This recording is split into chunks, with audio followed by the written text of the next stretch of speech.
नमस्कार मित्रांनो, गव्हर्नमेंटला मला या एकाच गोष्टीवरती बोलायचं आहे. आज आमच्या महादेवीचा जो काही विषय किंवा गदारोळ कोर्टाच्या निर्णयानंतर तिला वन विभागामध्ये नेण्यासाठी जो काही गदारोळ इथं चालू आहे, त्या गदारोळावरती मला एक गोष्ट बोलायची आहे की त्या सरकारला, म्हणजे आपण ज्या सरकारला निवडून दिलं गेलं त्या सरकारला, त्या वन विभागाला आणि त्या कुटुंबाला ही गोष्ट लक्षात यायला हवी. जो काही इथून विरोध चालू आहे तो कोणत्याही आर्थिक फायद्यासाठी किंवा आर्थिक गोष्टीसाठी नसून हा भावनिक विषय आहे. लोकांच्या भावना दुखावल्या गेलेल्या आहेत की तुम्ही काय करताय. जिला आम्ही महादेवीचा दर्जा दिला, तिच्याकडे बघताना आम्ही एका आदरानं, एका श्रद्धेनं, एका भावनेनं आणि आमच्या मनात अंतःकरणापासून आलेल्या प्रेमानं आम्ही पाहिलं. आज तिला तुम्ही वन विभागामध्ये नेताय. माणसात वाढलेली आहे ती. माणसांच्या प्रेमाचा माणसांच्या प्रेमाची भुकेली आहे ती. त्याच्यात वाढ तिची झालेली आहे आणि तिच्या प्रेमात, तिच्या छत्रछायेखाली, तिच्या आशीर्वादाखाली, तिच्या सोबत, तिच्या आनंदात, तिच्या दुःखात इथे लोक लहानाचे मोठे झाले गेली कित्येक वर्ष.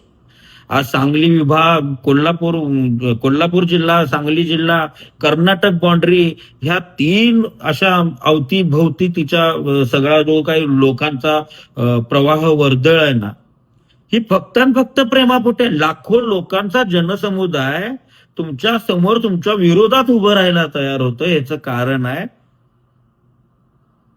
प्रेम, भावना आणि तिच्यावर असलेली काळजीची आपुलकी. तर या लाखो लाखो लोकांचा विचार करा, त्यांच्या भावनेचा विचार करा, त्यांच्या भावनेची आदर करा आणि ती द्या परत त्यांना. खूप लोकांच्या भावना दुखावल्यात.